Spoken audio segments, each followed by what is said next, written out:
My daughter-in-law grabbed the custom glasses my late wife had specially made for me, held them up with a cruel smile, and snapped them in half right in front of my face. "Maybe now you'll finally see your place in this house," she said, laughing, while her parents watched, and my own son looked away in silence. I bent down slowly, picked up the broken pieces, and said nothing. She thought she had won. She thought I was just a weak old man too broken to fight back. But what she didn't know, what none of them knew, was that my wife had prepared for this moment before she died. Those glasses weren't just glasses, they were watching. They were recording every cruel word, every humiliation, every scheme whispered behind closed doors had been captured, and that was only the beginning.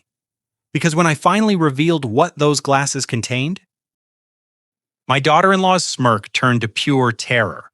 Her own mother abandoned her in front of everyone.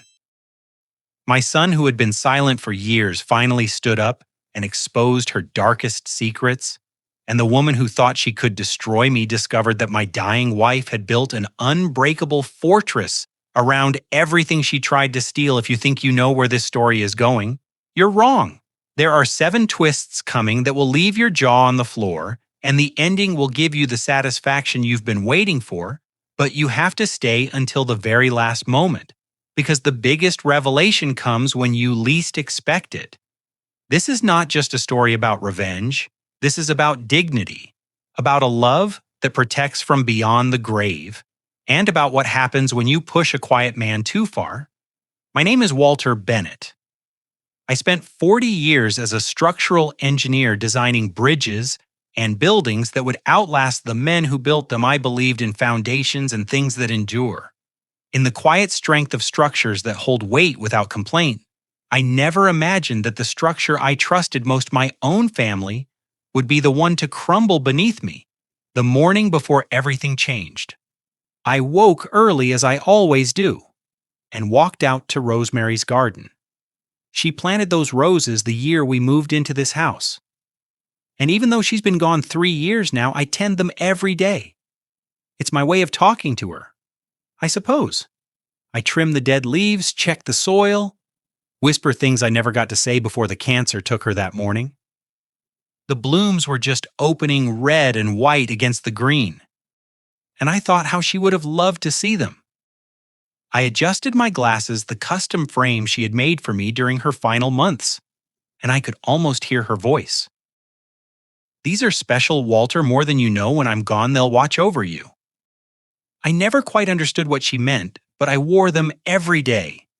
Like a promise, by evening the house was full of noise. Madeline had invited her parents for dinner, Patricia and Frank Lowell, and the air was thick with their laughter and the clink of expensive wine glasses. I stayed mostly in the kitchen, helping where I could, trying to be useful without being seen. That's what I had become in my own home, a ghost who paid the mortgage. My son Nathan barely looked at me when I entered the dining room. He was too busy agreeing with whatever Madeline said, nodding along like a man who had forgotten he ever had a spine dinner was roast chicken, Madeline's favorite, though I had prepared most of it while she took credit. I sat at the far end of the table, the seat closest to the kitchen, the seat farthest from conversation. Patricia was telling some story about a vacation home they were considering, and Frank was making comments about investment properties and asset management. Madeline laughed too loudly at everything her father said and smiled on cue. I ate in silence, watching them perform for each other, wondering when exactly I had become invisible. It happened when I reached for the water pitcher. My hand brushed a wine glass, and it tipped, spilling red across the white tablecloth like a wound. The conversation stopped. Madeline's face went cold, the way it always does before she strikes honestly. She said, her voice sharp enough to cut glass. "Can you not do one simple thing without making a mess?" I apologized, reaching for a napkin. But she was already on her feet. She came around the table fast, and before I understood what was happening, She snatched the glasses right off my face. "These ridiculous old things," she said, holding them up. "You can barely see with them anyway. You're blind to everything, Walter. Blind to how much space you take up? Blind to how much you cost us? Blind to the fact that nobody wants you here?" Then she snapped them right there in front of everyone. The frames cracked, the lenses popped out and shattered on the hardwood floor, and she dropped the pieces at my feet like trash. "Maybe now you'll finally see your place in this house." The room went silent. I looked at Nathan, waiting for him to say something to defend me, to remember that I am his father. He looked away. Patricia smirked into her wine glass. Frank shook his head like I was a dog who had soiled the carpet. No one spoke, no one moved. The only sound was my own breathing, slow and steady. As I bent down and picked up the broken frames, I held the pieces in my hands, feeling the weight of them, the sharp edges where the lenses had cracked. And I remembered Rosemary's words spoken from her hospital bed with a certainty I didn't understand at the time. "Those glasses will protect you when I can't trust me, Walter." Trust Arthur. I had thought it was the morphine talking. I had thought she was being sentimental, but holding those broken frames, feeling something hard and small hidden inside the twisted metal. I began to wonder if my wife had been planning for this moment all along. I said nothing. I let them think I was broken. I let Madeline feel powerful, and Patricia feel superior, and my own son feel justified in his cowardice. But inside, something shifted. Something woke up. I looked at the broken glasses in my hands, and for the first time in 3 years, I felt Rosemary beside me, whispering, "Now, Walter, now." It begins that night I sat alone in the room. Rosemary and I once shared the broken glasses resting on the nightstand beside her photograph. Sleep wouldn't come, my mind kept drifting backward to the man I used to be, to the life we built together before. Grief hollowed me out and left only this quiet shell behind. I picked up her picture, traced the curve of her smile with my thumb, and remembered when Walter Bennett was not a man who bent down to pick up broken things. I remembered when I was the one others looked to for strength. I met Rosemary in the summer of 1978 at a construction site in downtown Houston. She was an architect consulting on the project, and I was the young engineer everyone warned her about. "He's stubborn," they told her, "doesn't back down, doesn't play politics." She walked right up to me that first day, blueprints in hand, and said, "I hear you're difficult to work with." I looked at her, this woman with sharp eyes and a sharper mind, and replied, "Only when people are wrong." She laughed. And that was the beginning of everything. We were married within a year. And for the next 4 decades, we built a life the same way we built structures, with precision, with care, with foundations meant to last. I was not always silent. There was a time when my voice carried weight when people listened, because they knew I spoke only when it mattered. I remember one incident clearly, maybe 20 years into my career, a young engineer on my team. A man named David Reeves made a calculation error that could have delayed a major project. The company executives wanted to fire him on the spot, make an example. But I had reviewed the situation, and I knew the truth. The error came from faulty data provided by management, not from David's incompetence. They were looking for a scapegoat, someone to blame, so they wouldn't have to admit their own mistakes.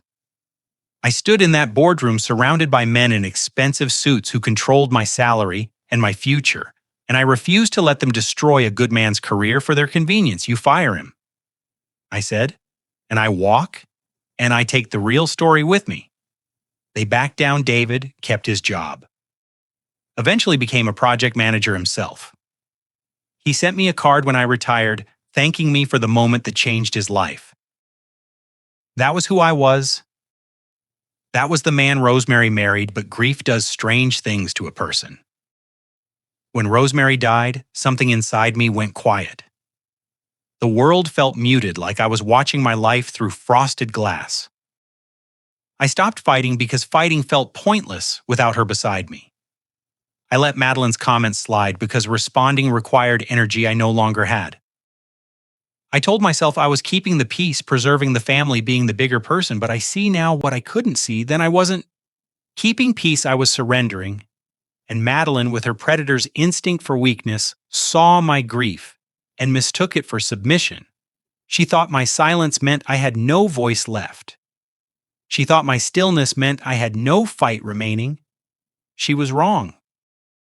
The memory came to me unbidden that night, sitting in the dark with Rosemary's picture in my hands, her final days in the hospital when the cancer had taken everything except her mind.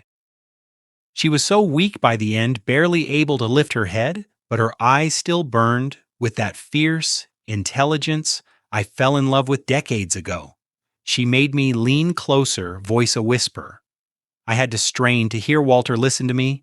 If anything happens after I'm gone, if they try to take what's ours, find Arthur Whitman.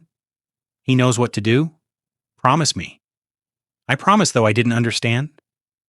Then she said something else, something I dismissed as medication. Induced confusion. The glasses, Walter? The ones I had made for you? They're more than glass. Remember that Arthur will. Explain. I held her hand and told her I understood, but I was lying. I didn't understand at all.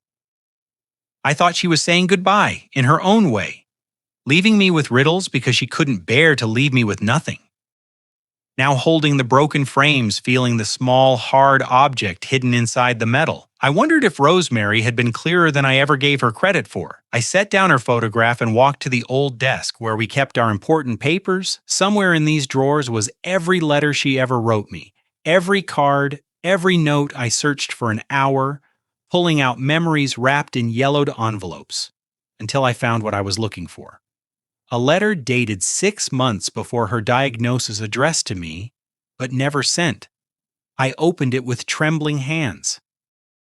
The letter spoke of many things, of her love for me, of her fears for the future, of her suspicions about Madeline, that she had never voiced aloud, but one line stopped my breath. Arthur Whitman is the only man I trust as much as you. If I'm ever not there to protect you, he will be. I have made sure of it.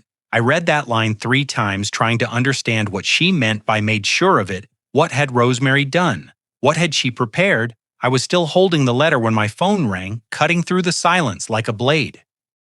The caller ID showed a name I hadn't seen in months. A name I hadn't thought about since Rosemary's funeral. Arthur Whitman. My hand was steady as I answered, Walter. Arthur said, his voice calm and deliberate.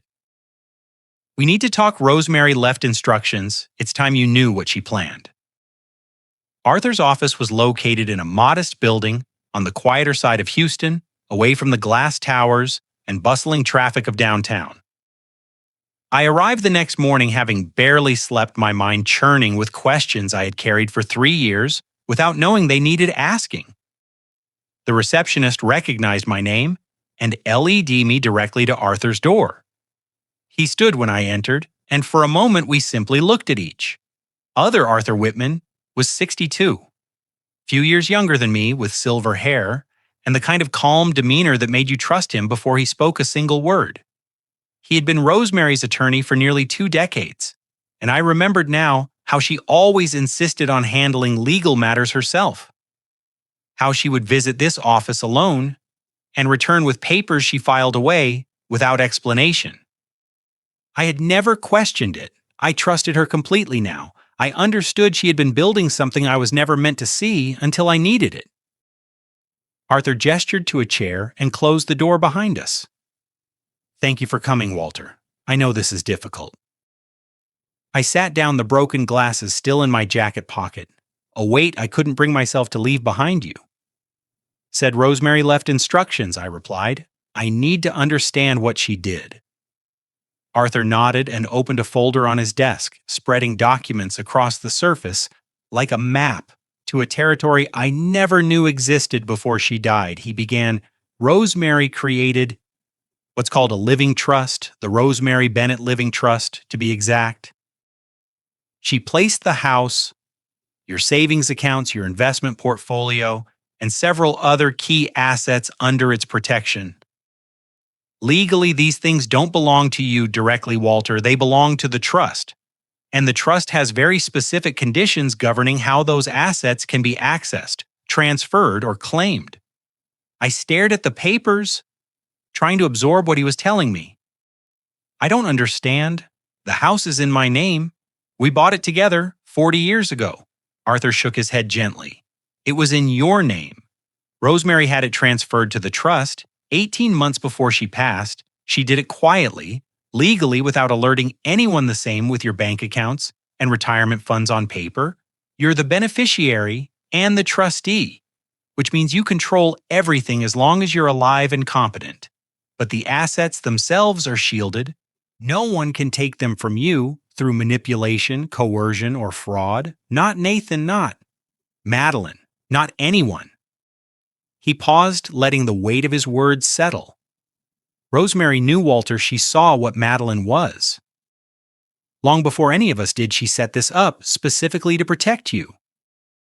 I thought of all those visits to Arthur's office, all those papers Rosemary filed away.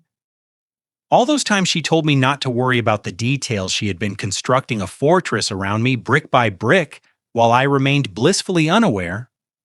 But why didn't she tell me? I asked. Arthur's expression softened because she knew you would have stopped her. You would have said it was unnecessary, that families should trust each other, that Nathan would never allow anything to happen to you. She loved you too much to let your faith in others leave you vulnerable. He leaned forward slightly. The trust has what we call protective clauses. They remain dormant under normal circumstances. But if there's ever documented evidence of abuse, exploitation, or fraud against you, those clauses activate full protection, complete asset. Lock down. Anyone attempting to harm you financially or otherwise would find themselves legally exposed and entirely shut out. Documented evidence. The words echoed in my mind. I reached into my pocket and touched the broken frames. That small, hard object, still hidden inside Rosemary, had thought of everything she always did when I returned home that afternoon. I found an unexpected visitor waiting on my porch. Patricia Lowell sat in one of the wicker chairs, a pleasant smile on her face, as though she had simply stopped by for tea. I hesitated at the sight of her, remembering her smirk, as Madeline shattered my glasses, but she rose gracefully and extended her hand. Walter, I hope you don't mind. I wanted to speak with you privately. Her tone was warm, almost gentle. Nothing like the cold amusement I'd seen the night before. I invited her inside, wary but curious. She settled onto the living room sofa and folded her hands in her lap. I want to apologize for last night, she said. Madeline can be intense. She gets that from her father, I'm afraid. But I've always believed that families should support each other, especially across generations. I watched her carefully, trying to read beneath the polished surface. What are you saying, Tricia? She sighed, as though burdened by her daughter's flaws. I'm saying that perhaps I should speak with her, teach her to be gentler, more patient. Our family has always known how to protect assets, how to manage wealth across generations. But management doesn't have to mean cruelty. She met my eyes with what appeared to be sincerity. I understand you, Walter, more than you might think. For a moment, I almost believed her. Perhaps Patricia was different from her daughter. Perhaps she saw what Madeline had become and wanted to correct it. But then she added, almost casually, family wealth requires careful management. Of course, the older generation doesn't always understand the pressures the younger ones face. Sometimes they hold on too tightly and it creates conflict. The words hung in the air and something cold old settled in my stomach. I smiled and thanked her for her concern, and she left with promises to help smooth things over. But as I watched her car pull away, I couldn't shake the feeling that I had just been assessed, measured, tested for weakness that evening. I called Arthur and told him about Patricia's visit. He listened in silence, then said quietly, Walter, something else. Rosemary left a video message recorded in her final weeks. She made me promise not to show it until we had proof, until there was documented evidence of what she feared would happen. My grip tightened on the phone. What kind of proof? Arthur's voice was steady but serious. The kind that would hold up in court, the kind that would activate every protective clause she put in place. He paused. Are you sure you want to wait for them to destroy themselves? Because once this begins, there's no going back. I told Arthur I would wait. Patience had become my nature over these past 3 years, and I saw no reason to abandon it now. If Rosemary had built a fortress around me, she had also built a trap for those who would try to breach it all. I needed was to let them walk into it themselves. But waiting, I discovered, brings its own revelations. Some truths hide in plain sight until you are quiet enough to see them. The days following my meeting with Arthur passed slowly. I kept to my routines, tending Rosemary's garden, preparing meals. No one thanked me for staying invisible in my own home. Madeline treated the broken glasses incident as settled, as though shattering something precious required no apology, no acknowledgement. Nathan avoided me more than usual, finding reasons to leave rooms when I entered, burying his face in his phone during meals. I watched him carefully. Now this son I had raised, and I began to see things I had refused to see. Before it was on a Thursday evening that the past came flooding back. I was in the hallway outside Nathan's home office, having gone to ask him a simple question about a utility bill when I heard voices through the partially open door. Nathan was on the phone, and something in his tone made me stop. I can't stand up to him. Nathan said, his voice low and strained, "You know what? I owe him. If he ever found out the full truth. If people knew what really happened." There was a pause, and I recognized Madeline's voice on the other end, sharp and dismissive, though I couldn't make out her words. Nathan continued, almost pleading. I know I'm doing everything you asked. Just give me more time." I stood frozen in that hallway, my hand inches from the door, and suddenly I was transported back 15 years to the worst secret I had ever kept. Nathan was 30, then ambitious and impatient, convinced he had inherited his mother's business instincts without any of the caution that tempered her decisions. He came to me one evening, pale and shaking, and confessed that he had invested $80, 000 of his savings, into what turned out to be a fraudulent investment scheme. The money was gone. His credit was destroyed. He was facing potential legal consequences for unknowingly participating in what authorities were investigating as a pyramid operation. I remember the fear in his eyes, the way he kept saying he was sorry that he didn't know, that he had trusted the wrong people. I told him we would fix it together. I told him no one needed to know. I took out a second mortgage on the house Rosemary and I had paid off years earlier. I liquidated a portion of my retirement savings. I hired a lawyer who quietly negotiated Nathan's cooperation with investigators in exchange for immunity from prosecution. The entire matter was settled within 6 months, and I never spoke of it again. I didn't tell Rosemary the full extent of what I had done, because I didn't want her to worry. I didn't tell Nathan's employer or his friends or anyone who might judge him. I carried that debt silently, because that is what fathers do. We protect our children, even from the consequences of their own failures. But standing in that hallway 15 years later, listening to my son speak of what he owed me, as though it were a chain around his neck rather than an act of love, I understood something that broke my heart more thoroughly than any pair of glasses ever could. Nathan had never seen my sacrifice as grace. He had seen it as leverage. And somewhere along the way, Madeline had discovered this secret and turned it into a weapon. She controlled him not through love or respect, but through the threat of exposure. The fear that his father might finally see him for what he was. His silence at the dinner table, his refusal to defend me, his constant capitulation to her demands.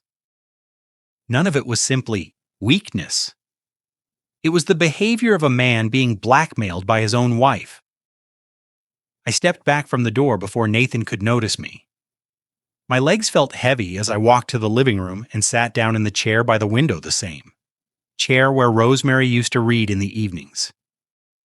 I thought about all the times I had defended Nathan over the years, all the excuses I had made for his passivity, all the hope I had clung to that he would eventually find his courage.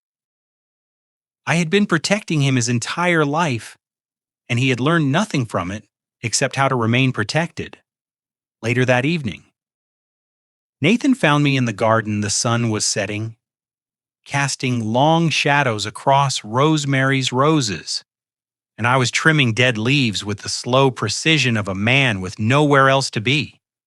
He stood at the edge of the flower bed, hands in his pockets, looking more like a guilty child than a 45-year-old man.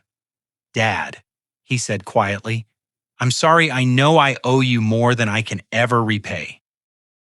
I looked at him, searching for something in his face, some sign of the boy I had raised, the son I had believed in. "What exactly are you sorry for, Nathan?" I asked. He opened his mouth, then closed it again. He couldn't say it even now, even standing in his mother's garden. With the weight of years between us, he couldn't bring himself to name the truth.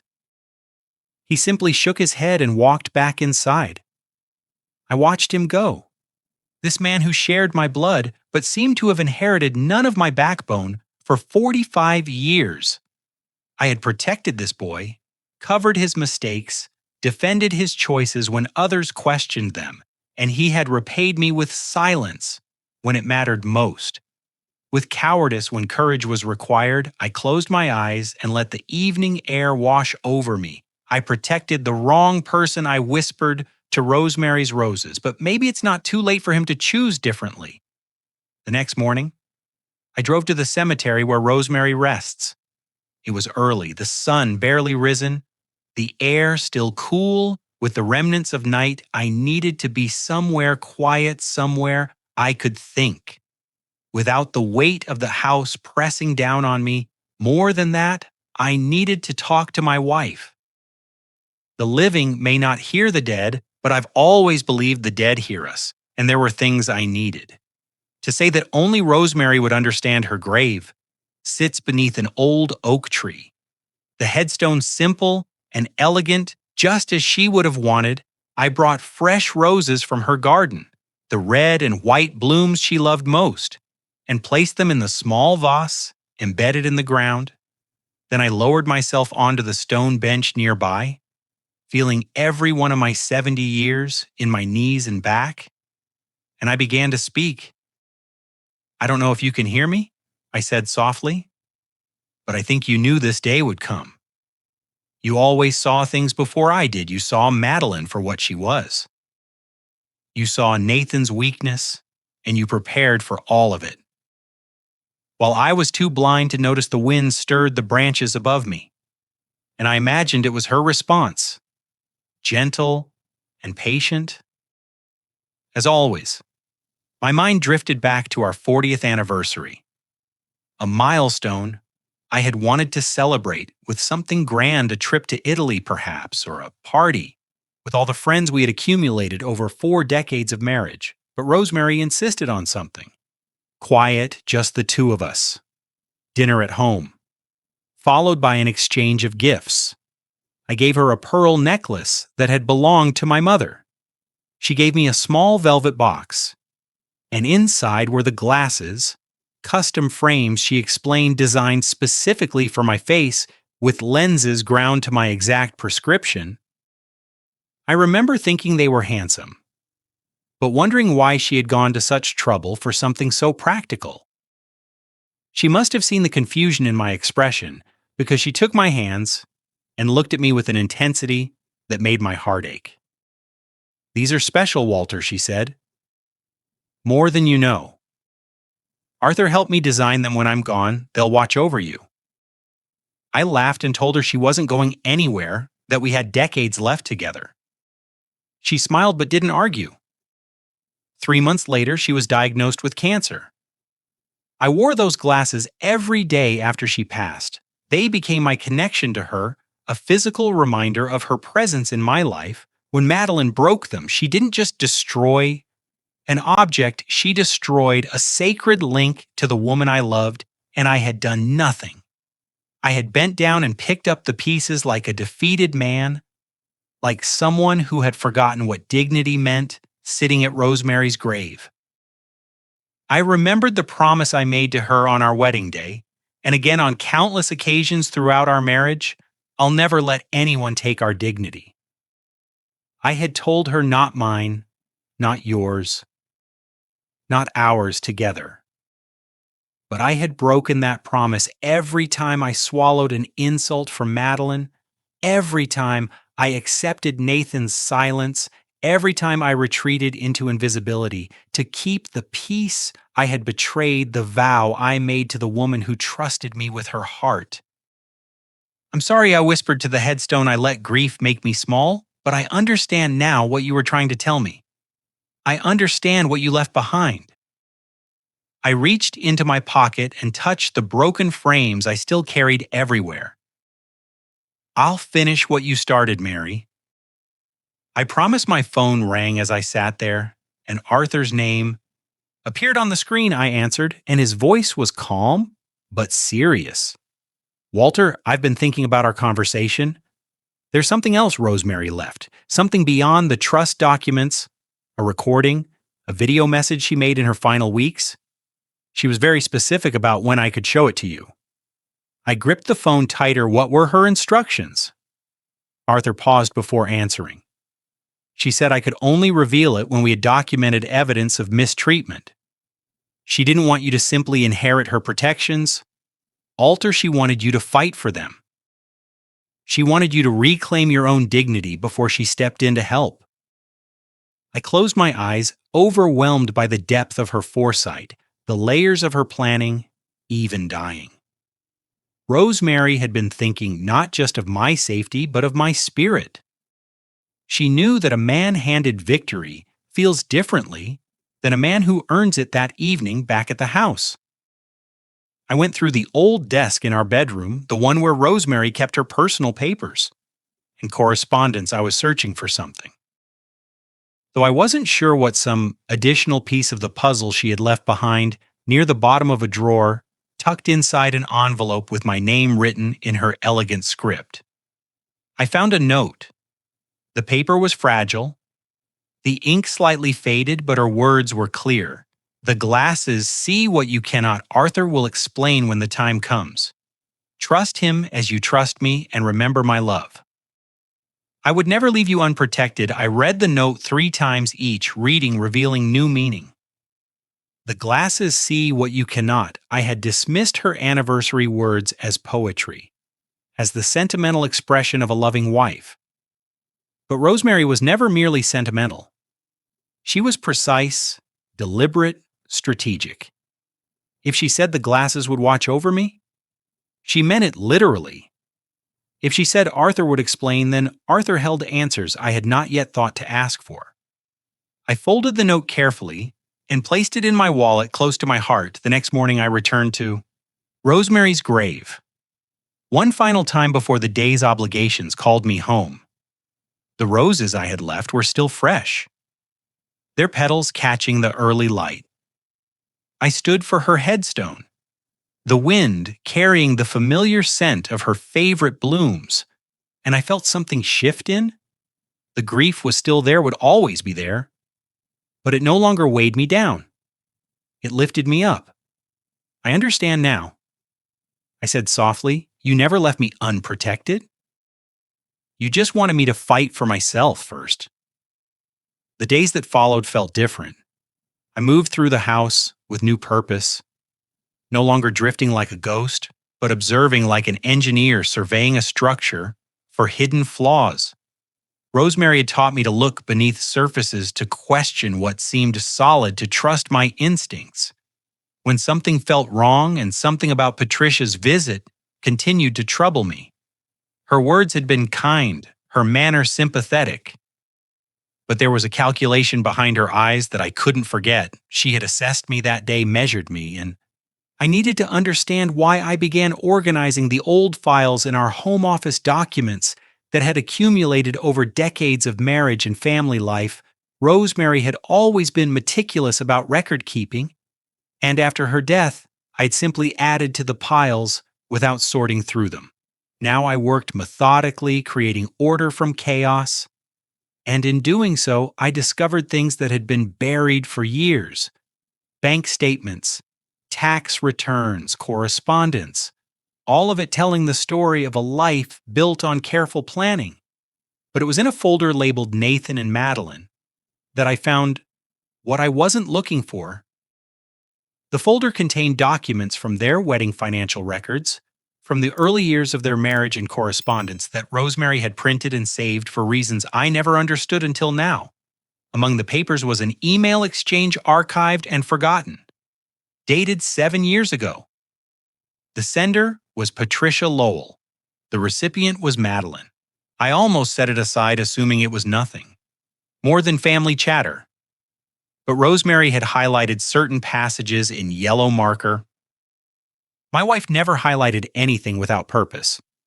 The first email was from Patricia to Madeline, sent shortly after Madeline's grandmother had been moved to a nursing facility. "Don't feel guilty about Grandma Patricia," had written. "She didn't need that big house."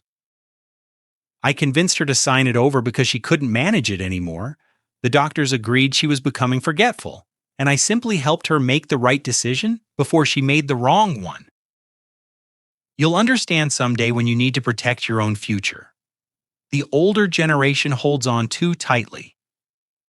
Sometimes we have to help them let go. I read the words twice, feeling something cold settle in my chest. Patricia had convinced her own mother to sign over her home. She had used the woman's age and declining memory as justification for what was, in plain terms, manipulation. I scrolled down to Madeline's response, hoping to find shock or pushback.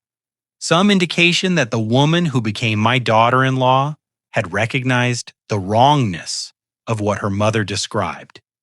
Instead, I found confirmation.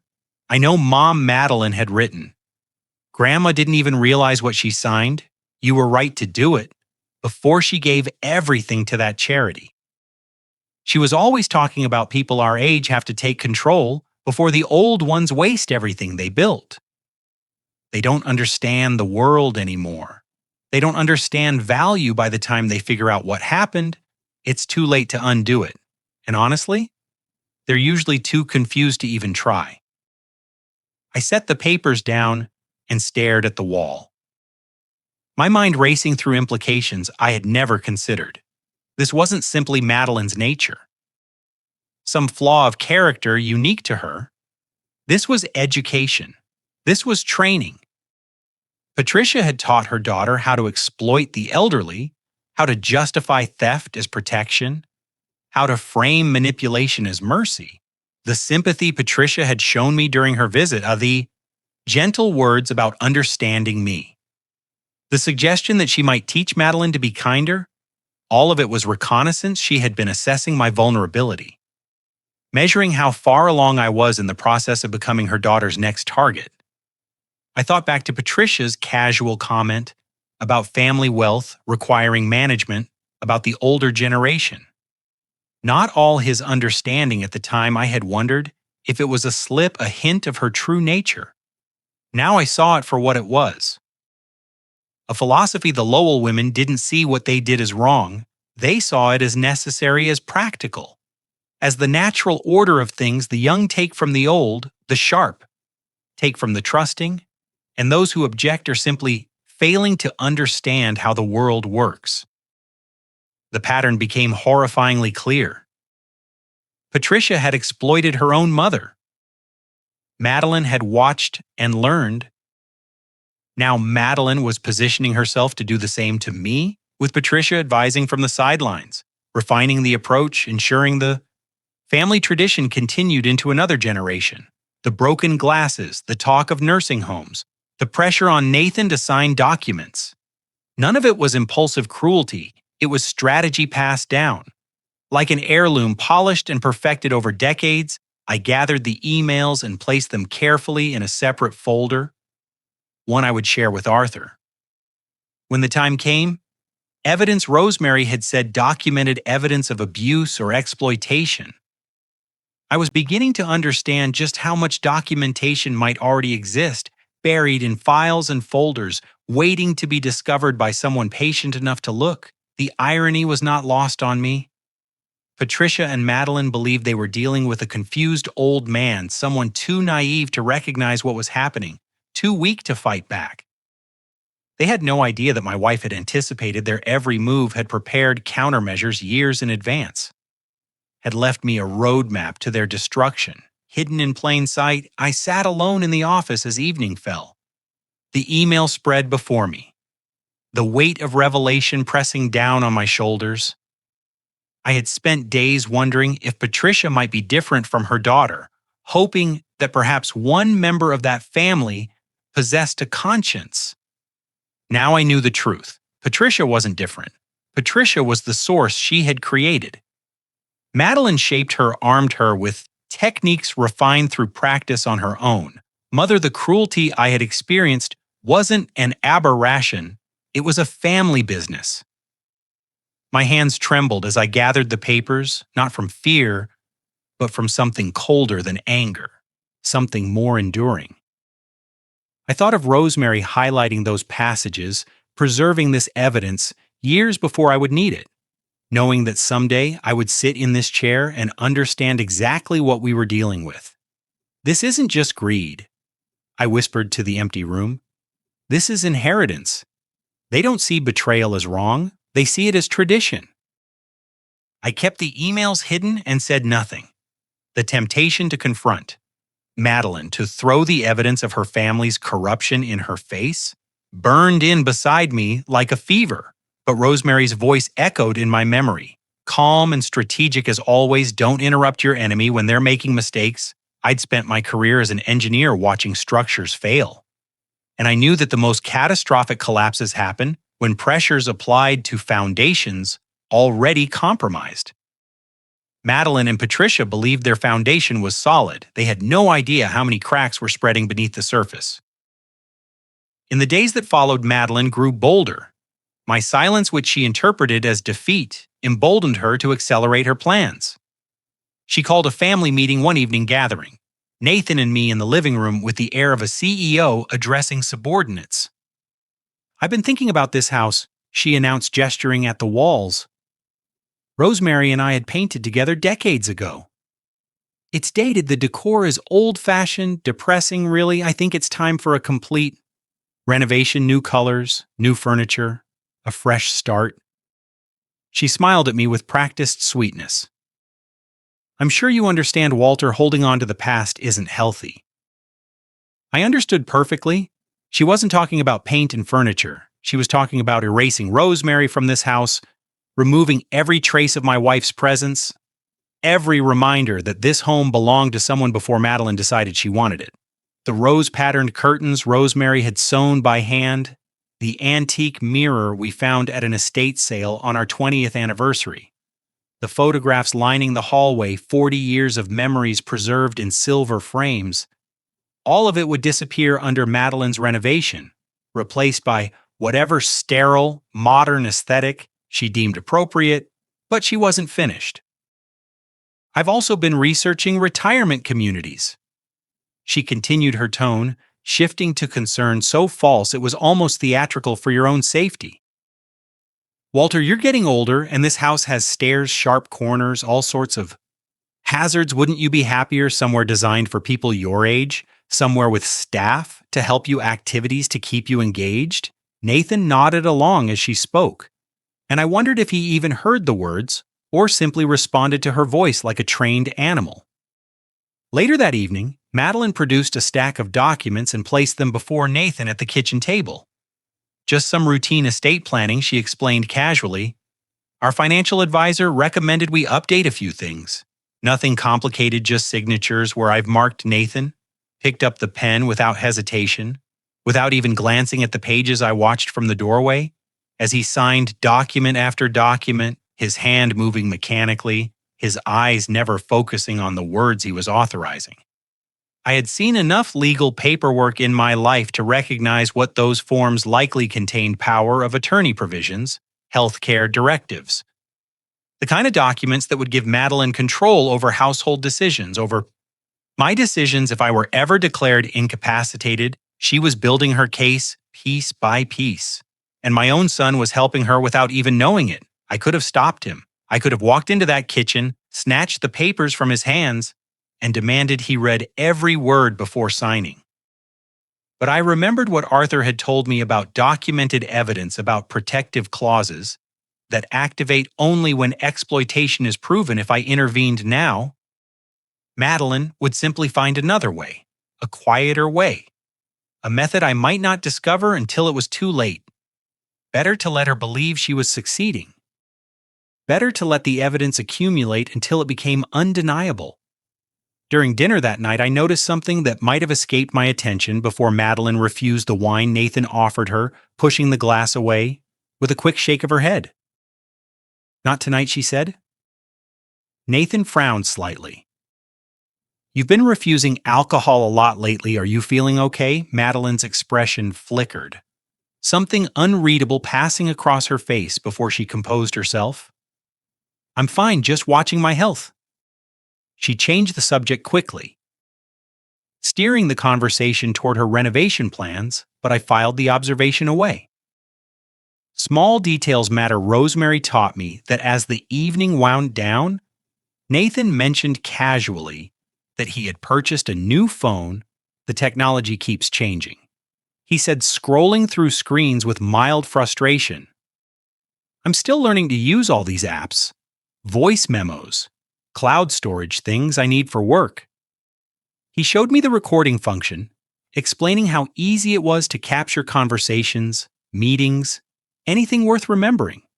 I nodded politely and said nothing, but something stirred in my mind. Nathan with a recording device. Nathan who still looked at me with guilt in his eyes. Nathan who might someday need to make a choice about which side of this conflict he truly belonged to. I watched my son sign those papers, pen moving across each page like a man signing his own. Surrender. He didn't read a single word. He didn't ask a single question. He simply trusted his wife, because trusting her was easier than thinking for himself. I could have stopped it. I could have warned him. But some lessons only land when the student discovers the cost themselves. A week passed before Arthur called me to his office again. His voice on the phone carried an urgency I hadn't heard before, a tension beneath his usual calm that told me something significant had developed. I drove across town with the broken glasses in my pocket, a habit I couldn't seem to break, and found him waiting at his desk with a thick folder open before him.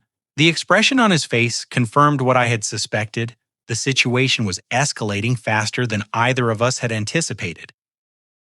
"I've been doing some investigating." Arthur began gesturing for me to sit quietly through channels Rosemary helped me establish years ago. Financial advisors, legal contacts, people who notice when certain documents get filed. He slid the folder across the desk toward me. "Madeline has been busy." "Walter, very busy." I opened the folder and found a collection of records, copies of forms, financial statements, correspondence.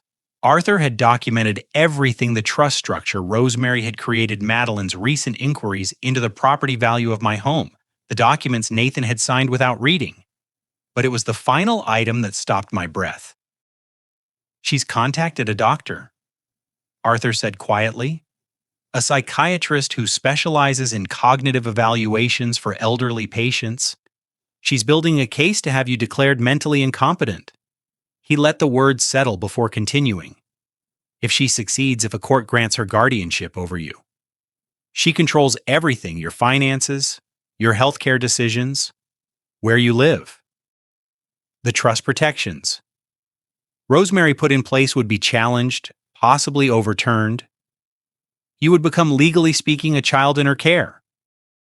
I stared at the doctor's name on the document, a specialist in geriatric psychiatry whose practice catered to families seeking to manage aging relatives, the same tactic Patricia had used on her own mother. The same playbook refined and repeated across generations. How far along is she? I asked. Arthur shook his head. Early stages. She's gathering evidence, documenting incidents, probably keeping notes on anything she can spin. As confusion or instability, broken glasses, incident, your quiet behavior, your withdrawal from family activities. All of it can be framed as cognitive decline if she finds the right expert willing to support her narrative. The irony was almost unbearable. My silence, which I had chosen as a strategy, was being used against me. My patience was being reframed as passivity. Everything I had done to avoid confrontation was becoming evidence that I was losing my mind. 2 days later, Madeline organized a small family gathering, an excuse to show off the renovation samples she had collected. Patricia and Frank attended, inspecting fabric swatches and paint chips, as though they were already decorating their daughter's inheritance. I stayed in the corner watching, waiting. And I noticed something I hadn't expected. Patricia pulled Madeline aside near the kitchen, her voice low but not quite low enough to escape my hearing. "You're pushing too hard too fast," Patricia murmured, her expression tight with concern. "These things take time if you rush. You make mistakes. Be careful." Madeline dismissed her with a wave of her hand. "I know what I'm doing, Mother. He's practically handing it to us." Patricia's jaw tightened, but she said nothing more. For the first time, I saw doubt in her eyes. Not moral doubt, but strategic doubt. She wasn't worried about what they were doing. She was worried about how they were doing it after the gathering. I returned to Arthur's office with the broken glasses. He had asked to examine them more closely, and I had finally agreed. I watched as he held the frames up to his desk lamp, turning them slowly, studying the construction with the focus of a man who knew exactly what he was looking for. "Rosemary had these custom made," he said carefully, "through a friend of mine who specializes in security equipment, surveillance technology, mostly corporate clients, high net worth, individuals who need protection without visibility." He paused, adjusting his grip on the twisted metal. "Did she ever explain to you what was inside these frames?" I shook my head, my heart beginning to pound. "She said they would watch over me." I thought she was being poetic. Arthur's expression was unreadable as he held the broken frame up to the light. Something small glinted inside the metal, barely visible tiny lens, no larger than a grain of rice, embedded in the joint where the temple met the front piece. "Walter," Arthur said slowly, his voice heavy with implication, "do you know what a covert recording device looks like?" I stared at the tiny lens glinting in the broken frame, my mind struggling to comprehend what Arthur was showing me. A recording device hidden in the glasses. Rosemary gave me, on our anniversary, the glasses I had worn every day for 3 years, through every meal, every conversation, every humiliation Madeline had inflicted. "I don't understand," I said, though I was beginning to understand all too well. Rosemary put a camera in my glasses. Arthur set the frames down gently and leaned back in his chair.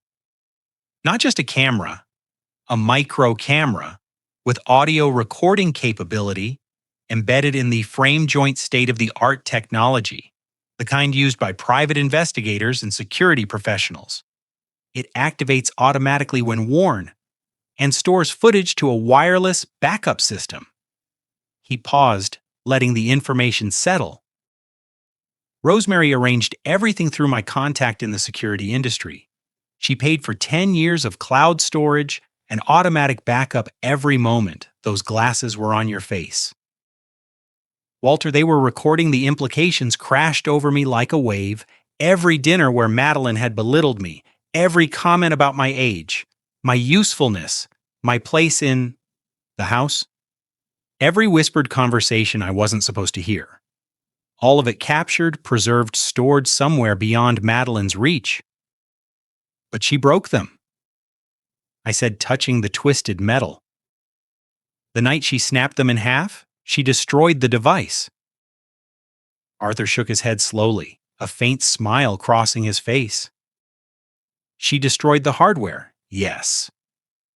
But the footage had already been uploaded. The system backs up continuously to a secure server. Everything recorded up to the moment of destruction is preserved, including, he added meaningfully, the destruction itself.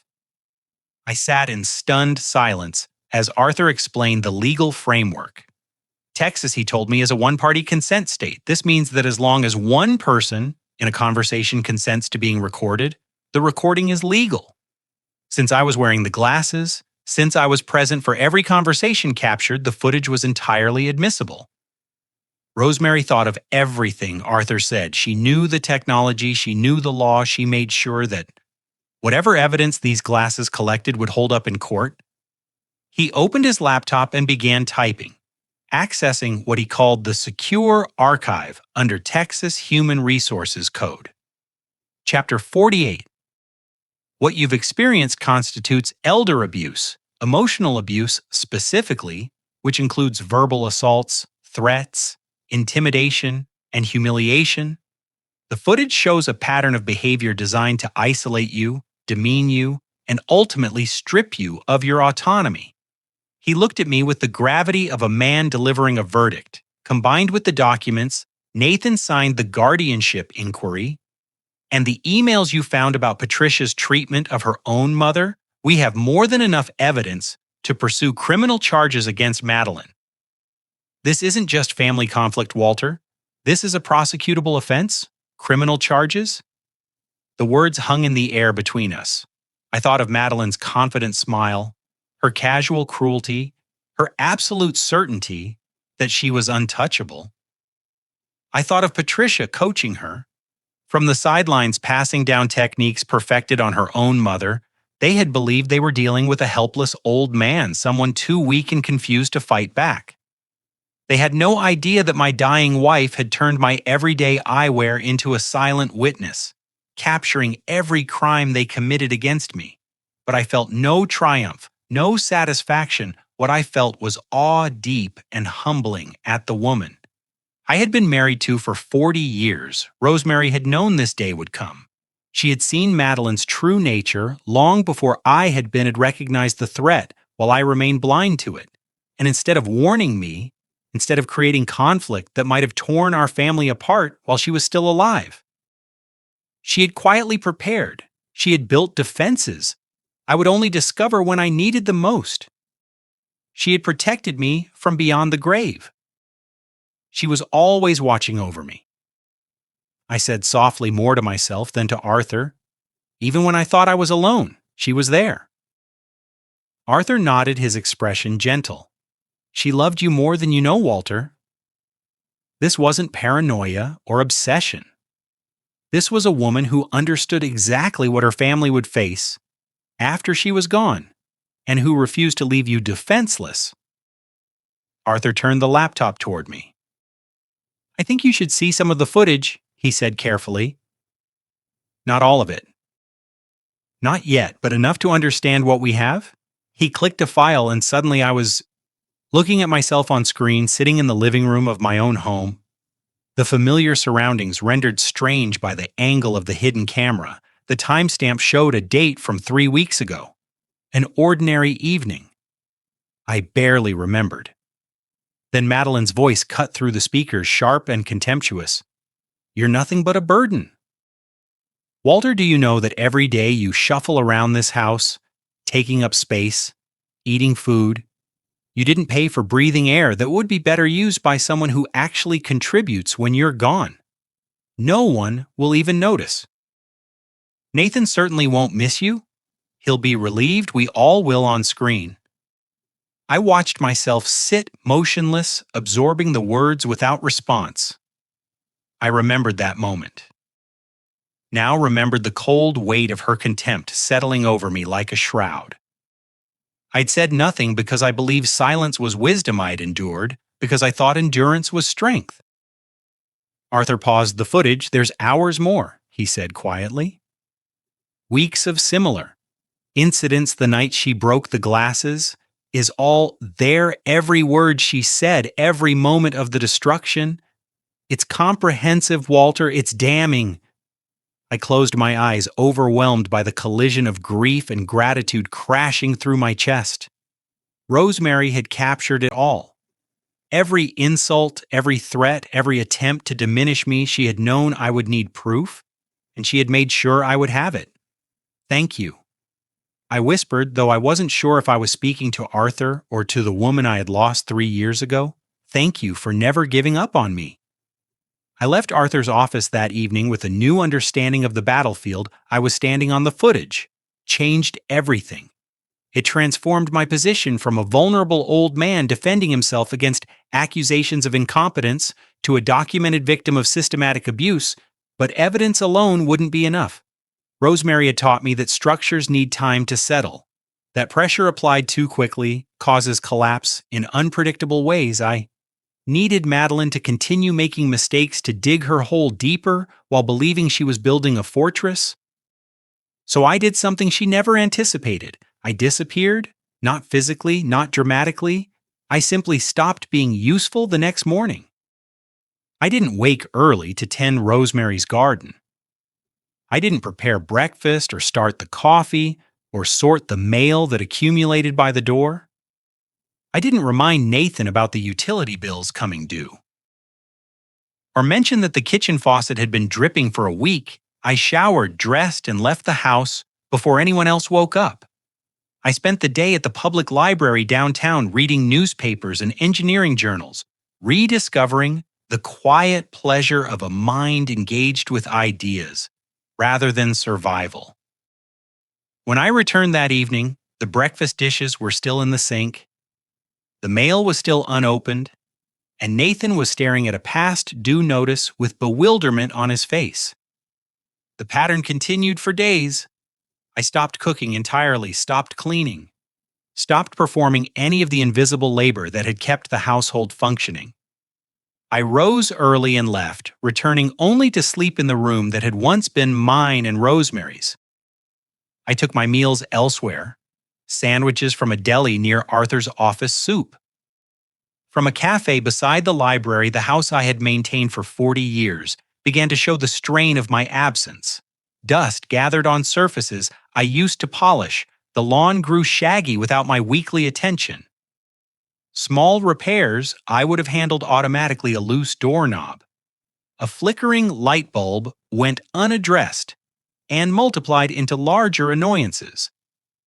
Nathan noticed first. He cornered me one evening as I was heading to my room.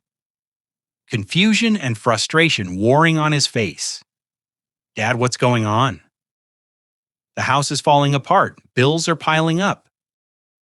Madeline is asking questions I don't have answers to." I looked at my son. This man who had watched his wife break my glasses without saying a word, and I felt something close to pity. "You're 45 years old. Nathan, I'm sure you can figure out how to pay a utility bill." He stared at me as though I had spoken a foreign language. It occurred to me that he had never truly understood how much I did. How many small tasks I performed each day, without acknowledgement or thanks. He had taken my labor for granted the way one takes gravity for granted, assuming it would always be there, never questioning what held everything in place. Madeline's response was different. She had expected confrontation, had prepared for a fight. She was confident of winning my withdrawal, confused her in ways that made her careless. I learned from Arthur that she had begun calling banks, attempting to access accounts that were protected by the trust. Each call triggered a flag in the system. Arthur monitored. She tried to schedule the psychiatric evaluation she had been planning, but without my cooperation, without my presence, the process stalled. She couldn't prove I was incompetent. If I wasn't there to be evaluated, my absence became a void she couldn't fill, a problem she couldn't solve with intimidation or manipulation. For the first time since she entered this family, Madeline was not in control. I spent most of my days at Arthur's office now, reviewing documents, discussing strategy, preparing for the confrontation we both knew was coming. It was during one of these visits that I noticed something I had overlooked before Arthur kept a photograph on his desk. A picture of Rosemary from decades ago, before I knew her. She was young in the image, perhaps 25, laughing at something outside the frame. I'd seen the photo many times, but never really looked at it. Now I saw the way Arthur glanced at it, when he thought I wasn't watching, the softness that crossed his face, the way his hand sometimes drifted toward the frame before pulling back. "You knew her well?" I said one afternoon, breaking a comfortable silence. Arthur looked up his expression carefully. Neutral. Rosemary was my client for many years. We worked closely together. I held his gaze. That's not what I asked. He was quiet for a long moment, weighing something in his mind. Then he said very carefully, "We knew each other before you did, Walter, a long time ago." In another life, he didn't elaborate, and I didn't press. But something passed between us in that moment, an acknowledgement of depths I had not yet explored. There were layers to my wife's past, to her relationship with this man, that I was only beginning to understand. The confrontation came on a Thursday evening. I returned to the house later than usual and found Madeline waiting in the living room, her arms crossed, her face tight with barely contained fury. "Where have you been?" she demanded. "What do you think you're doing, disappearing every day? Neglecting this house? Leaving Nathan to deal with everything?" I looked at her. This woman who had broken my glasses and called me a burden, who had plotted to have me declared incompetent, who had learned cruelty at her mother's knee. I felt no anger anymore, only a vast, quiet certainty. "You wanted control," I said simply, my voice calm, my eyes meeting hers without flinching. "Now live with it." I walked past her toward the door, collecting my jacket from the hook where it hung. She sputtered something behind me. Threats or demands. I didn't bother to distinguish which. I opened the door and stepped into the evening air, leaving her standing in the house she thought she owned, surrounded by the chaos she had created. Arthur called me the next morning before dawn. His voice carried a weight. I recognized immediately the gravity of something long awaited. Finally arriving, "The conditions have been met," he said simply. "It's time, Walter, come to my office." I dressed in the gray light of early morning, my hands steady, despite the anticipation coursing through me. 3 years of grief, weeks of revelation, and now the final piece of Rosemary's design was about to be revealed. I drove through empty streets, the city still sleeping around me, and arrived at Arthur's building just as the sun began to paint, the sky in shades of gold and rose. He was waiting at his desk. The laptop opened before him, a single file icon visible on the screen. The room felt different, somehow charged with an energy I couldn't name. Arthur gestured to the chair beside him rather than across the desk. "Rosemary recorded this message 2 weeks before she died," he said quietly. "She made me promise not to show it until we had documented evidence of the abuse she predicted would come. The footage from the glasses, the emails, the guardianship scheme, all of it confirms what she feared." He paused, his hand hovering over the keyboard. "Are you ready?" I nodded, not trusting my voice. Arthur clicked the file and suddenly Rosemary filled the screen. My breath caught in my throat. She was lying in a hospital bed, propped up by pillows. Her face thin and pale from the cancer that was stealing her from me. But her eyes, those sharp, loving eyes that had seen me through 40 years of marriage, they were clear and fierce, burning with an intensity that transcended her failing body. I gripped the arm of my chair, overwhelmed by the simple miracle of seeing her move, hearing her breathe, watching the subtle expressions I had memorized across a lifetime together, my love. She began, her voice weaker than I remembered, but steady. "Nonetheless, if you're watching this, then I was right about Madeline. I'm sorry I never told you what I saw. I know you, Walter. I know your faith and family, your belief that love can transform anyone. I didn't want to destroy that faith. I didn't want to hurt you with suspicions you would have dismissed as the fears of a sick woman. She paused, gathering strength. But I couldn't leave you unprotected either. So I prepared. Tears were already forming in my eyes, but I couldn't look away. Rosemary continued her gaze, seeming to reach through the screen and find me directly. I knew from their wedding day. Walter, I watched Madeline during the ceremony, and I saw it clearly. She didn't love Nathan. She loved what our family represented, the security, the assets, the future she could extract from us. I saw how she looked at our home, how she cataloged our possessions, how she smiled at you with calculation behind her eyes. I wanted to be wrong. I prayed I was wrong. But I've never been wrong about people, and I knew I wasn't wrong about her. She shifted slightly in the bed, wincing at some pain she was trying to hide. Everything is in the trust, my love, the house, the savings, the investments, all of it protected under structures. Arthur helped me design Madeline signed documents when she moved in, agreeing to terms she never read because she assumed they were formalities. Those terms include provisions for what happens if you are ever mistreated, exploited, or abused, if she has violated those terms. And by now she surely has. She loses everything, every claim she thought she was building, every scheme she was constructing. It all collapses the moment we invoke the protective clauses. I was weeping openly, now tears streaming down my face, but they weren't tears of sadness. They were tears of awe, of gratitude, of a love so profound it had survived death itself. My wife, dying in a hospital bed, had spent her final weeks not grieving but fighting. She had built a fortress around me with her last breath, constructed defenses I would only discover when I needed them most. Even facing her own mortality, she had been thinking of me, protecting me, loving me, with a ferocity that transcended the boundary between life and death.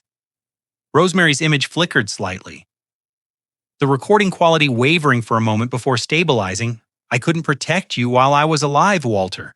I was too weak, too sick, too afraid of causing conflict, when I should have been resting.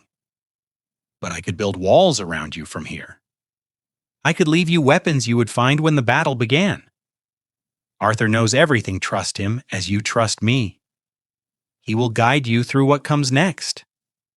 She leaned forward slightly, her eyes glistening with tears of her own. One more thing, my love. The glasses weren't just for evidence.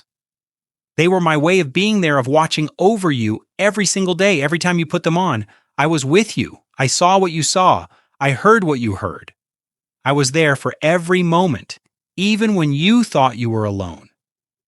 Her voice broke slightly, but she pressed on. Don't mourn too long. Walter, don't let grief make you small again. I didn't build all of this so you could hide.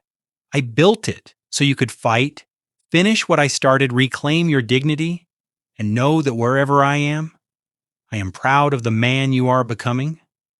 The screen went dark. Arthur said nothing, letting the silence hold space for what I was feeling.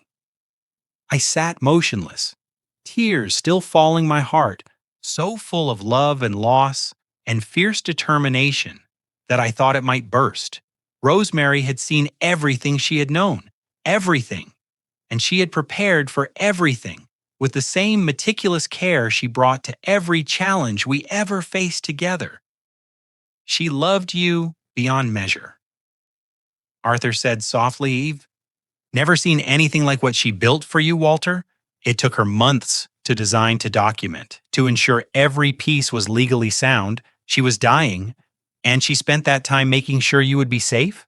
I wiped my eyes and looked at the blank screen where my wife's face had been. I won't let her down, I said, my voice rough but certain. Everything she built, everything she sacrificed, I will honor it.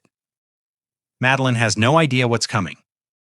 I spent the following days preparing with Arthur, organizing the evidence, reviewing the legal strategies. Rosemary had outlined the footage from the glasses, The emails documenting generational exploitation, the trust documents with their protective clauses, all of it formed a case that grew stronger with each passing hour.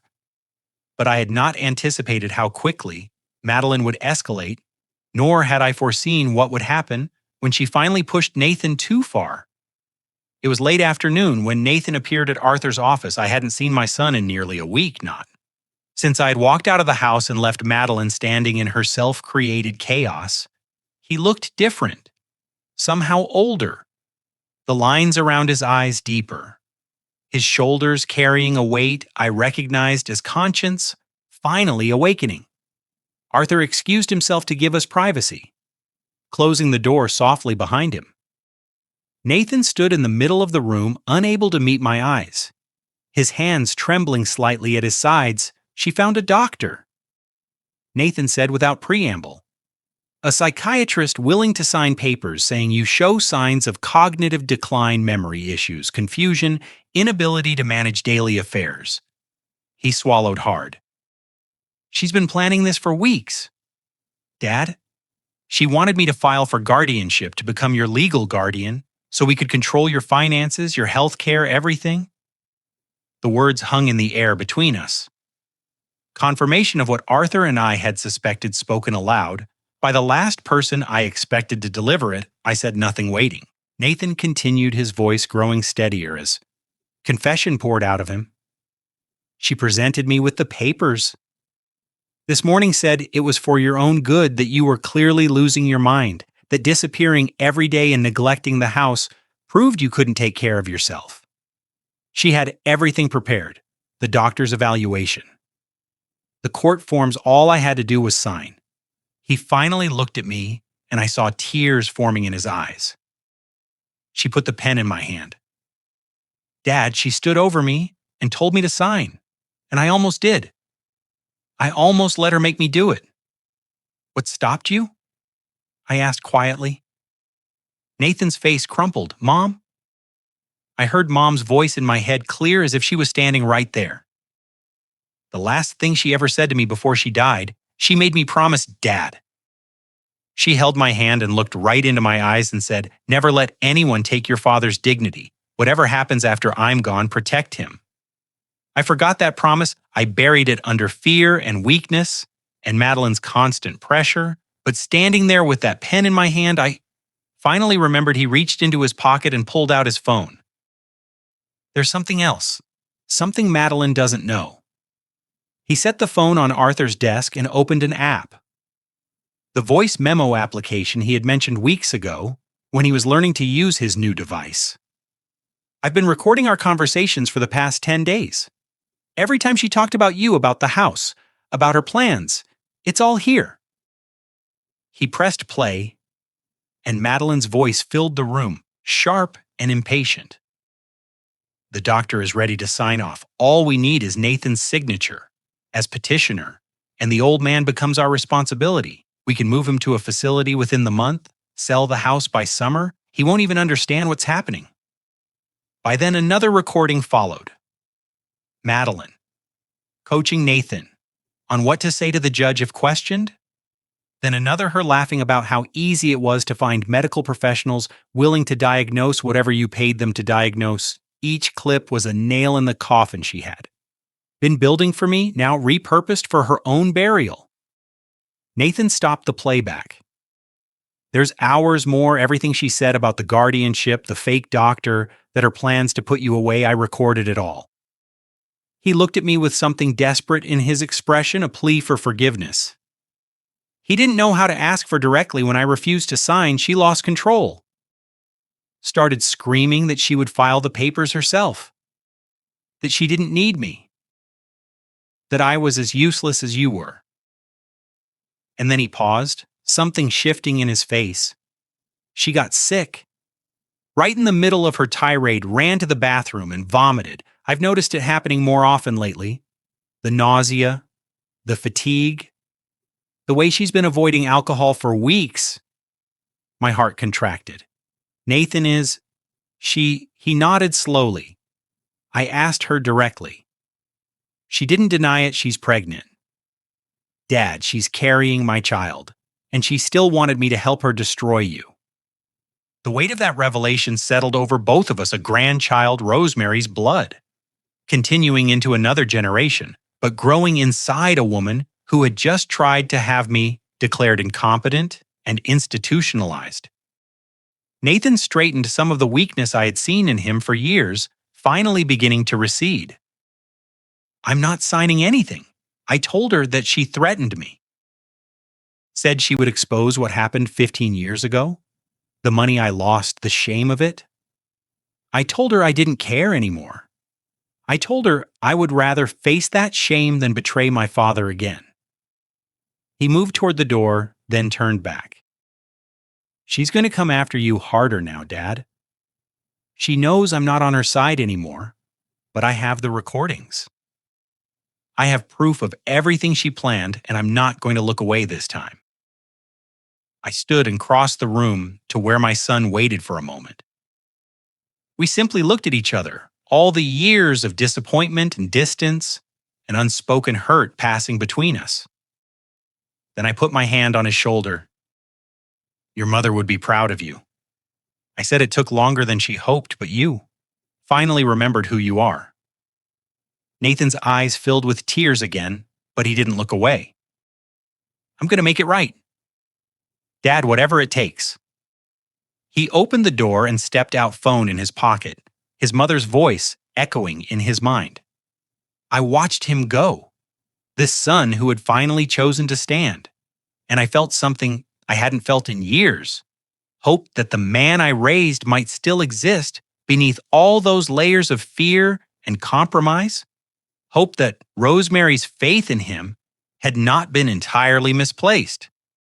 Madeline scheduled the family meeting for Sunday afternoon, sending formal invitations as though she were hosting a charity gala rather than orchestrating my destruction. She invited her parents, a handful of neighbors she had cultivated as witnesses, and even the family accountant people she believed would lend credibility to the guardianship petition she planned to present as a compassionate family decision.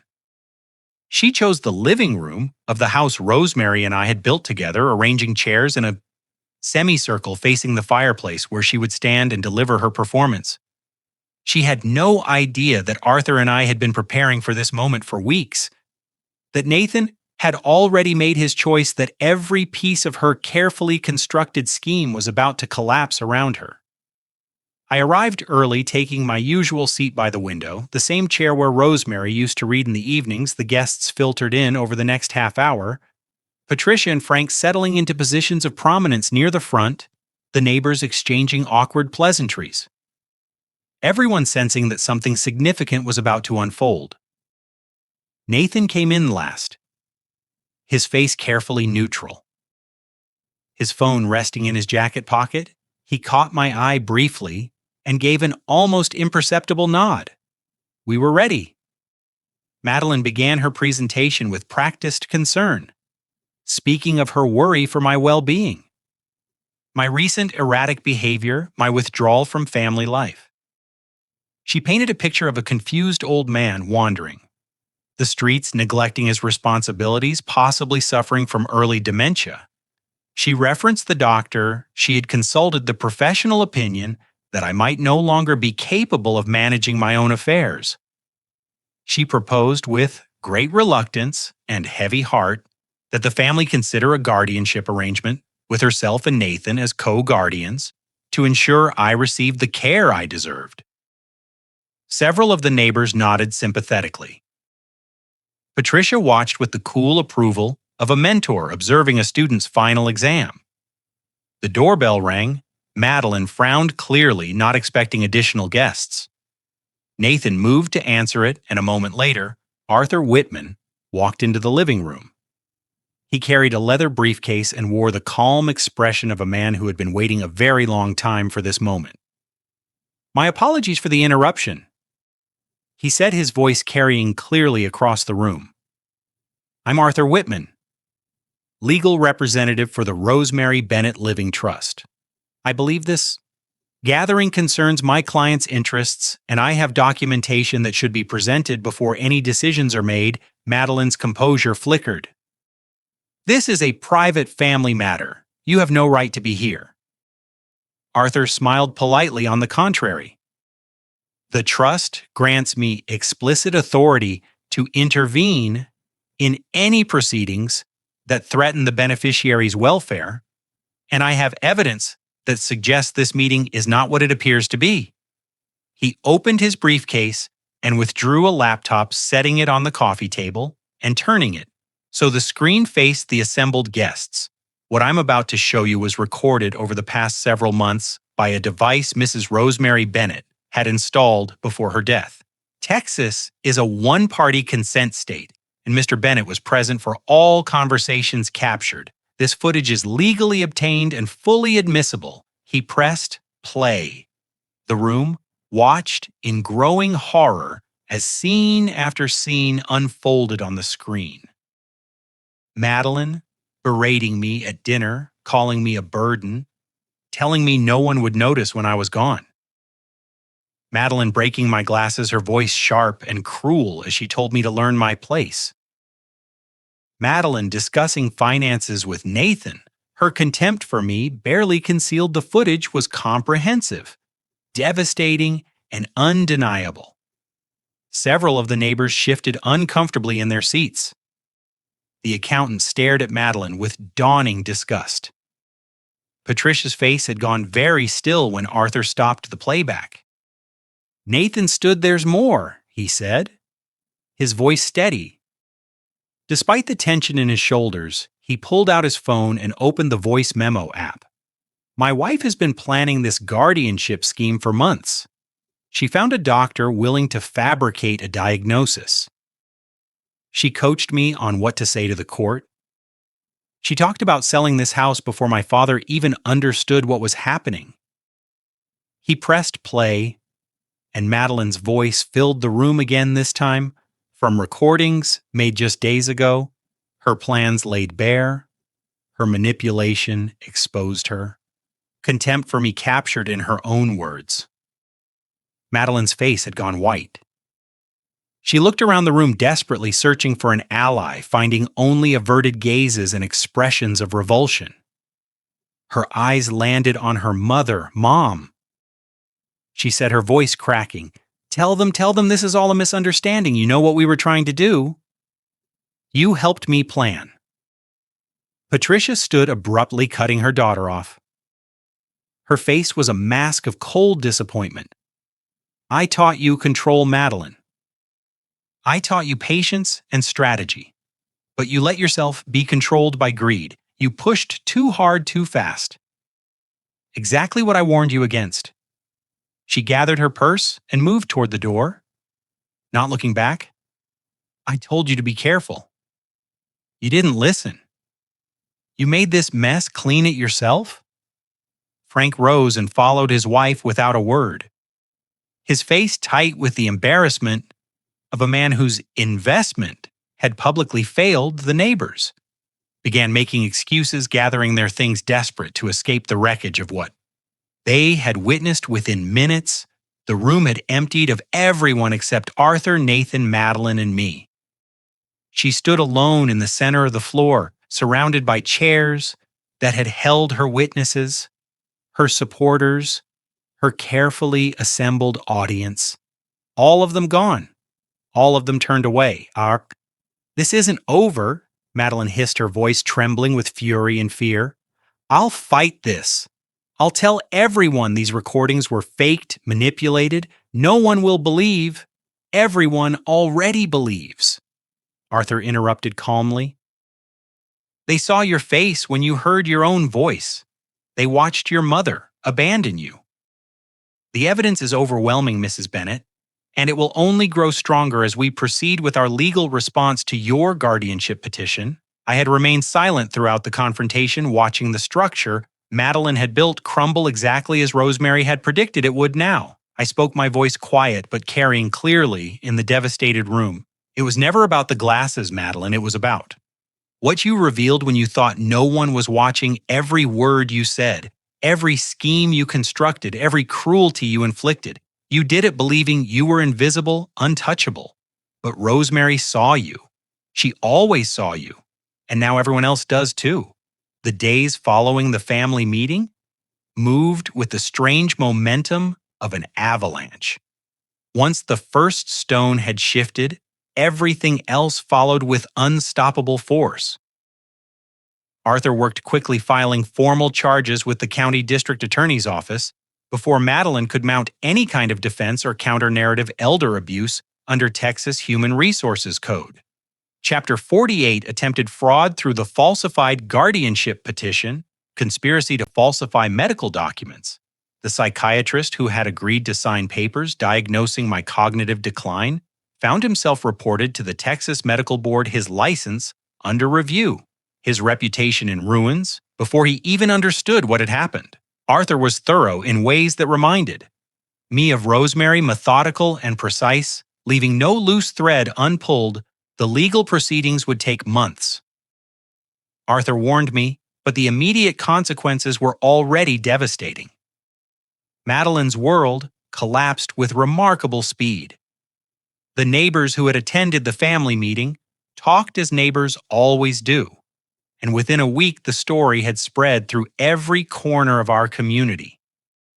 The woman who had positioned herself as a devoted daughter-in-law, caring for her aging father-in-law, was now exposed as a predator who had schemed to have him institutionalized and stripped of his autonomy. Friends who had once admired her ambition now crossed the street to avoid her professional contacts, stopped returning.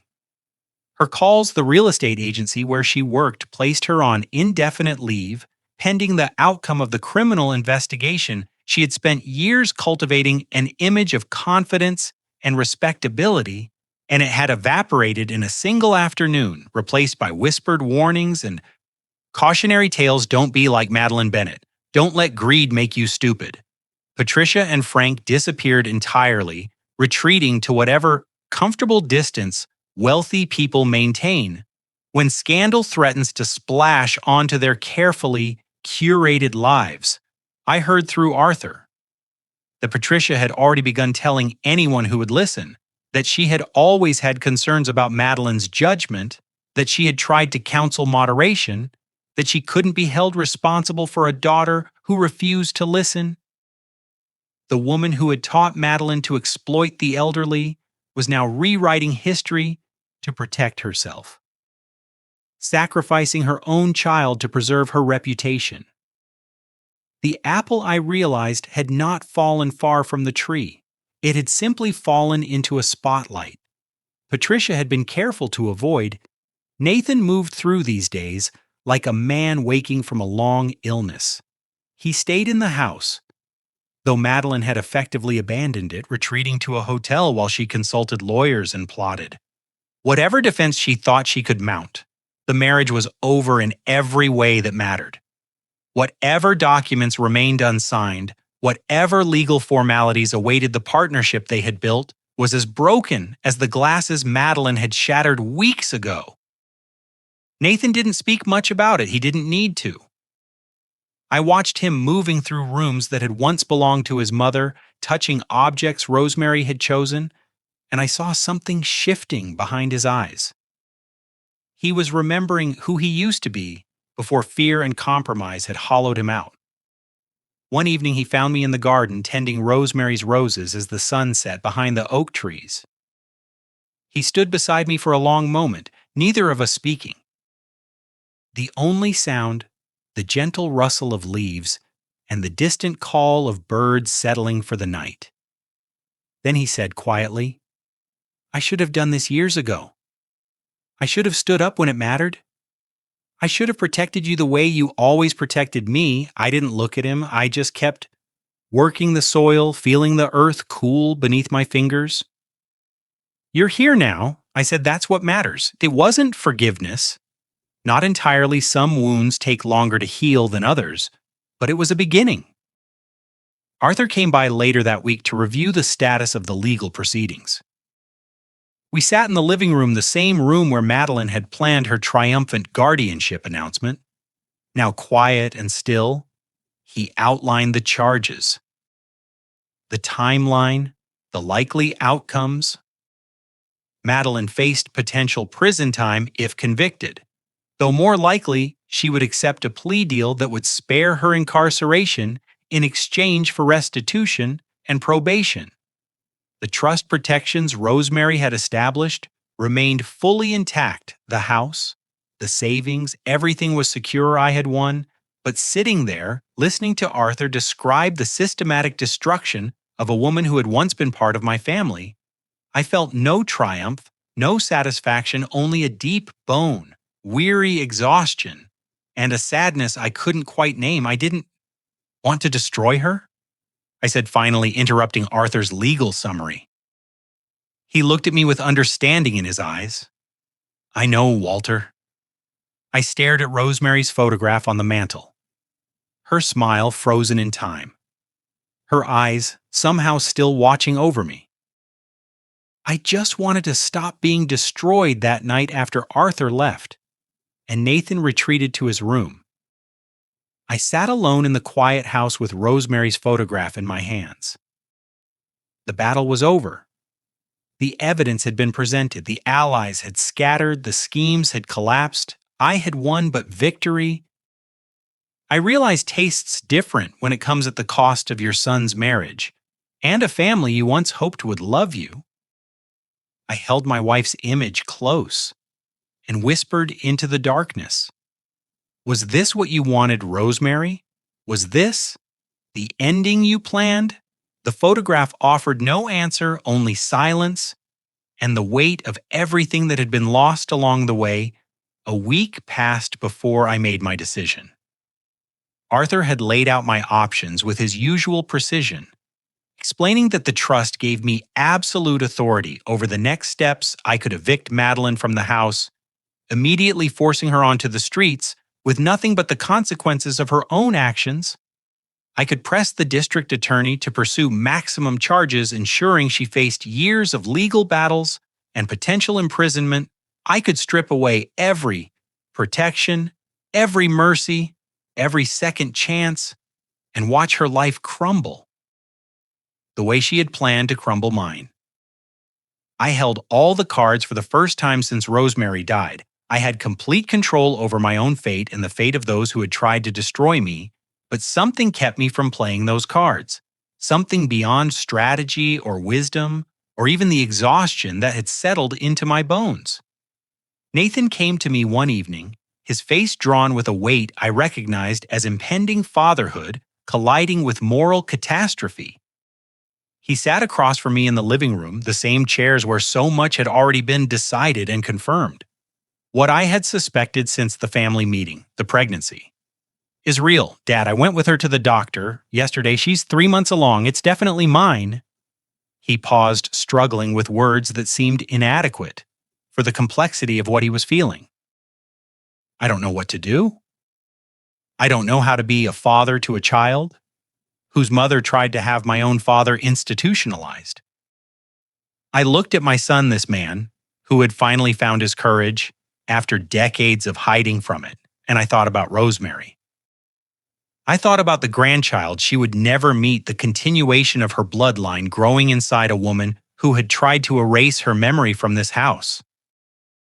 I thought about what my wife would have wanted, what she would have counseled if she could speak to me from wherever she was watching. Rosemary had built walls around me, but she had never been cruel. She had prepared weapons, but she had never sought destruction for its own sake. She believed in consequences, yes, but she also believed in redemption. She would not have wanted her grandchild to pay for sins committed before they were even born. I asked Arthur to arrange a meeting. Madeline arrived at the house looking smaller than I had ever seen her. The confidence that had defined her stripped away, replaced by something that might have been fear or might have been calculation. I could no longer tell the difference with her. Perhaps there was no difference. She sat on the edge of a chair, her hands clasped over her still flat stomach, and waited for me to pronounce her sentence. I don't forgive you. I began, my voice steady and clear. I may never forgive you what you did, what you planned to do. It was beyond cruelty. You tried to take everything from me, including my own mind. I saw her flinch at the words, but I continued without pause. However, the child you are carrying is part of Rosemary. That child is my grandchild, the only grandchild I may ever have. And I will not punish an innocent life for your sins. I laid out the terms, Arthur, and I had drafted 6 months of demonstrated change, mandatory counseling, with a therapist of Arthur's choosing complete transparency in all financial matters, regular accountability meetings, where she would answer for her actions and show evidence of genuine transformation. If she complied, the criminal charges would be reduced to probation. If she failed, if she showed any sign of returning to her old patterns, the full weight of the law would fall upon her without mercy. Madeline listened in silence, tears beginning to stream down her face. Whether they were tears of relief, tears of manipulation, or tears of some genuine emotion, she had buried beneath years of scheming. I couldn't say, perhaps even she didn't know. I turned to Nathan, who had been standing near the doorway throughout my pronouncement. And you? I said, meeting his eyes directly, you can stay or go. That's your choice to make, but if you stay as my son, not as her excuse. You don't get to hide behind her anymore, and she doesn't get to use you as a shield. You choose who you want to be, Nathan, not tomorrow, today. Nathan nodded slowly, something resolving in his expression.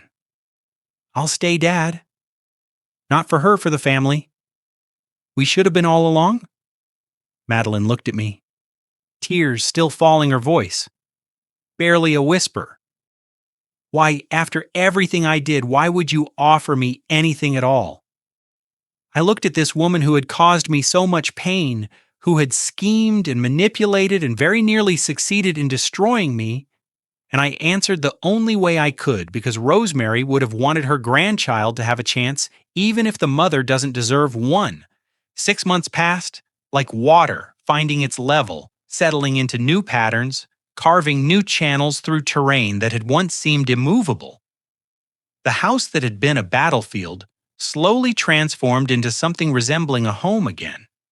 Madeline complied with the terms I had set grudgingly at first. Then, with something approaching genuine effort as the months wore on, she attended her counseling sessions without complaint, submitted to the financial transparency Arthur required, and conducted herself with a civility that, while never warm, at least acknowledged the boundaries she had violated. Her belly grew round with the child. She carried my grandchild, Rosemary's legacy, continuing into a future none of us had anticipated. I watched her sometimes. This woman who had caused so much pain. And I searched for signs of the predator she had been. What I found instead was a person diminished, humbled, possibly even changed. Whether the transformation was genuine or merely another performance, only time would tell. But I had learned to wait patience. Rosemary had taught me reveals everything. Eventually, Nathan and I rebuilt our relationship, one conversation at a time, one shared meal at a time, one quiet evening in the garden. At a time, we didn't speak much about what had happened. We didn't need to. The past was a country we had both escaped from, and dwelling there served no purpose instead. We talked about the future, about the baby coming, about the kind of grandfather I hoped to be, and the kind of father he was determined to become. He had changed in ways I hadn't thought possible. The weakness that had defined him for so long replaced by a steadiness that reminded me of who he used to be before Madeline, before fear, before all the compromises that had nearly cost us both everything. He would never be the son I had imagined, but he was becoming the son he was meant to be. That was enough. I reclaimed my life in pieces, like a man reassembling a structure that had collapsed. I tended Rosemary's garden every morning, nurturing the roses she had planted, talking to her, as I always had. But I no longer spoke only of grief and loss. I told her about the baby coming, about Nathan's progress, about the small victories and quiet joys that filled my days. I began volunteering at a senior center downtown, offering guidance to others facing situations like mine, people whose families had turned against them, whose trust had been exploited, whose dignity had been stripped away by those who should have protected them. I couldn't undo what had happened to me, but I could help others navigate their own battles. It gave me purpose beyond survival, meaning beyond revenge. Arthur came by one afternoon in late spring when the roses were blooming their brightest and the Texas heat was still gentle enough to enjoy.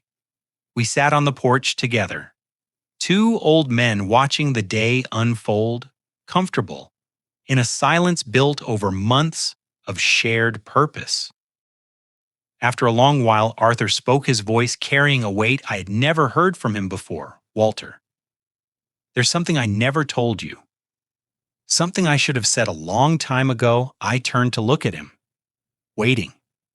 His eyes were fixed on some distant point, seeing something beyond the garden, beyond the years Rosemary and I were in love. Once he said quietly, a long time ago before she met you, we were young, both just starting our careers, and I thought she was the most remarkable woman I had ever known. I wanted to marry her. I was certain she felt the same. He paused, the memory clearly painful, even after so many decades. Then she met you, and everything changed. She chose you. Walter, without hesitation, without regret. She told me that you were the man she was meant to be with, and I had to accept it. His voice broke slightly. I respected that choice for the rest of my life. But I never stopped loving her. I let his words settle in the warm afternoon air. Then I said something that clearly surprised him. I know, Arthur, she told me years ago. She said you were the only man she had ever loved before me, and the only man she trusted as much as me. I saw the shock in his eyes. The realization that Rosemary had kept no secrets from either of us. That's why she gave you the trust, the video, all of it, because she knew you would protect me, not for my sake, but for hers. Arthur's composure finally cracked, tears spilled down his weathered cheeks, the grief of decades breaking. Through the dam he had built around it, I never stopped loving her, he whispered. But loving her meant protecting what she loved most. It meant protecting you. I reached over and placed my hand on his shoulder. Two old men, bonded by the same woman, the same loss, the same quiet dignity that had sustained us both through impossible years.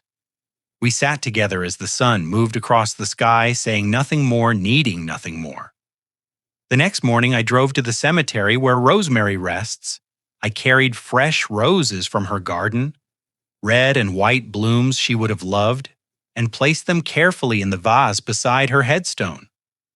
I wore new glasses now, simple frames with ordinary lenses, no hidden cameras, no secret recordings. I didn't need them anymore. The battle was over. The victory was complete. What remained was simply living, simply being the man she had always believed I could be. You taught me that kindness without boundaries is an invitation to be used, I said softly, speaking to her as I always did. But you also taught me that strength without mercy is just cruelty. I tried to find the balance, Rosemary.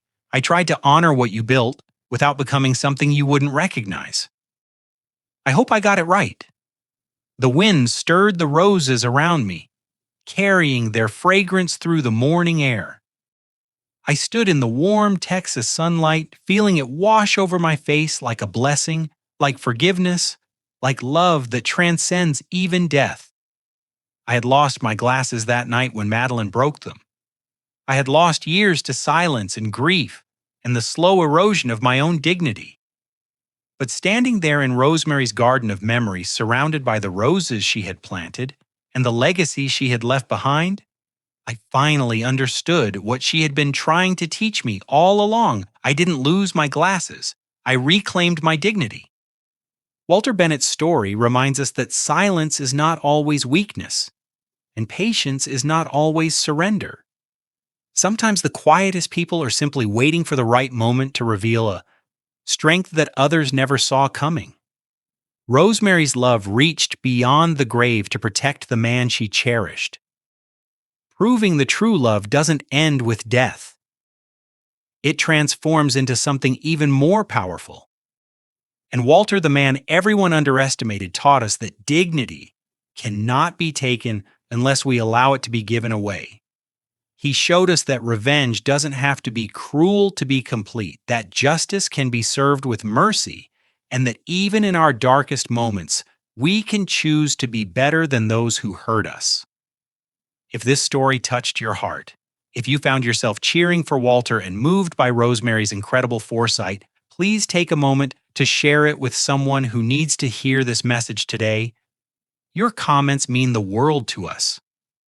So tell us in the section below, what moment affected you the most? Was it the revelation about the glasses? Nathan's redemption? Arthur's secret love? We read every single comment and love hearing your thoughts. Hit the subscribe button if you haven't already and turn on notifications so you never miss another story of courage, justice, and the unbreakable human spirit. Thank you for staying until the very end. Your support keeps these stories alive, and together we prove that dignity will always triumph over cruelty.